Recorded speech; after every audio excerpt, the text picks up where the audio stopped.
have sinned against heaven and you by their behavior, rebelliousness, and waywardness. Ephesians 6:4.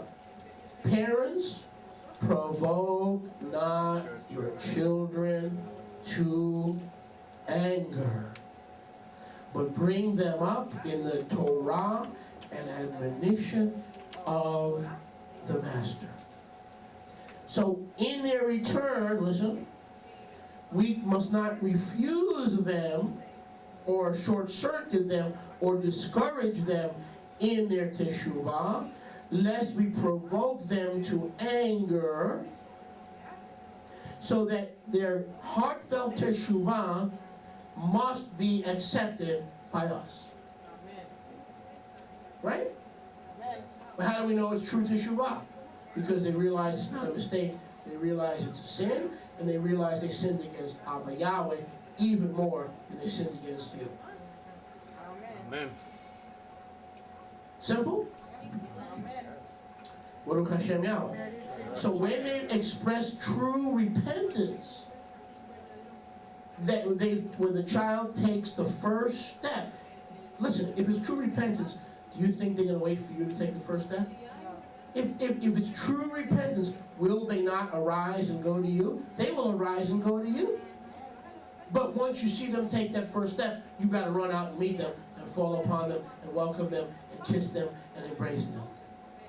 Amen. Baruch Hashem Yahweh. Baruch Hashem. Okay, now look at verse 21. We got to make this a two-parter. Luke 15:21.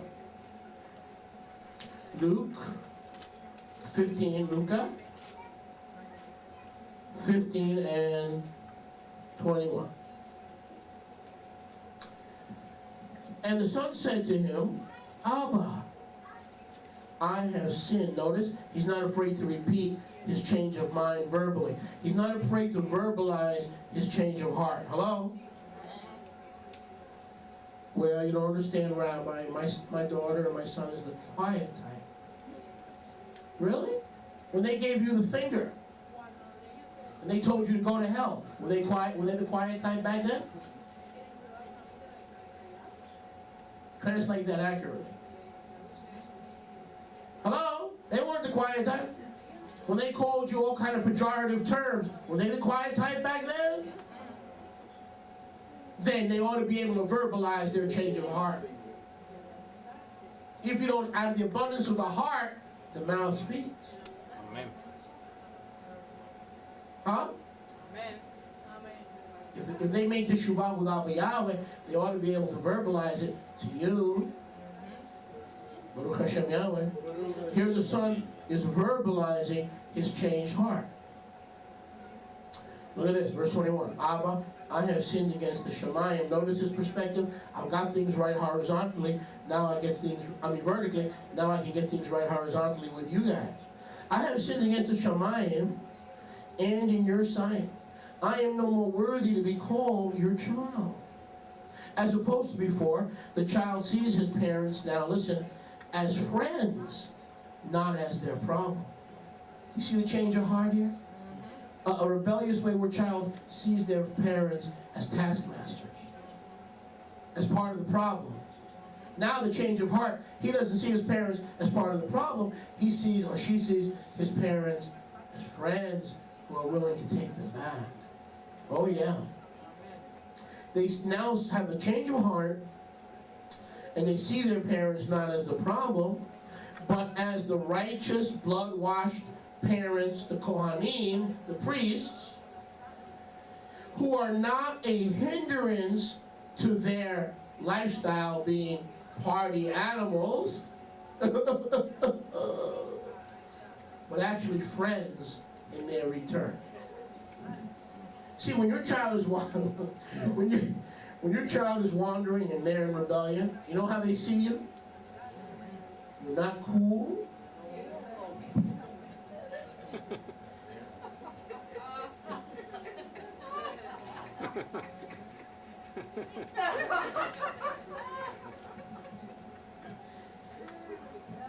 You're not with it.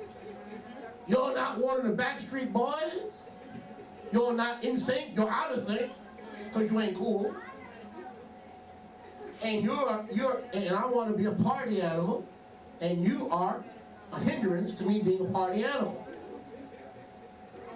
But when they have a teshuvah, when they have a change of heart, they begin to see you as a friend of Yahweh and as their friend. You haven't changed. They've had a change. They've had a change of heart. Am I boring you? No. Does it make any sense? Amen.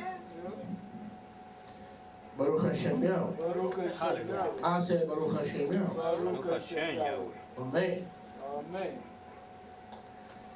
So, but in order for them to begin to see you as their brothers, their friends, they may probably need some time in a far-off country.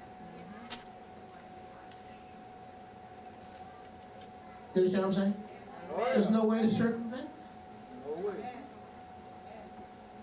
If they're still under your roof and you're still babying them and they're 45 years old, you got no shot. You are still in the flesh. I'm just wasting my time even preaching to you.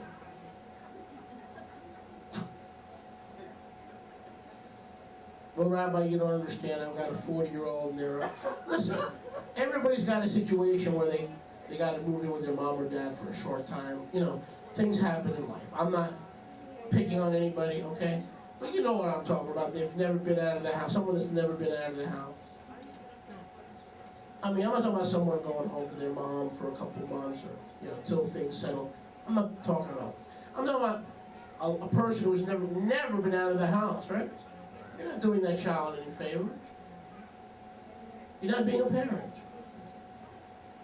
So in order to bring about teshuvah, will require most times that our children, as much as it's her sons, will require time in a far country. And I'm going to do part 2 next week. There's just too much to cover here. Do you understand? You think there's a coincidence here? No. Why Yahweh said that the child, the wayward child, took a journey into a far country? You think that's an accident? Because that is the program, is it not? Is it not? Yes. Baruch Hashem Yahweh. Baruch Hashem Yahweh. Your and mine and your wandering child.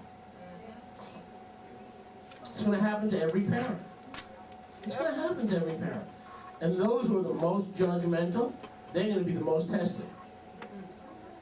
You single folks, have never been married, you think there's something that the parent has done to cause this. Not only are you out of your mind, you're in your flesh. And Romans 8:9 tells us that the carnal mind is enmity against Yahweh. It is not subject to the law of Yahweh, neither indeed can be. That's carnality.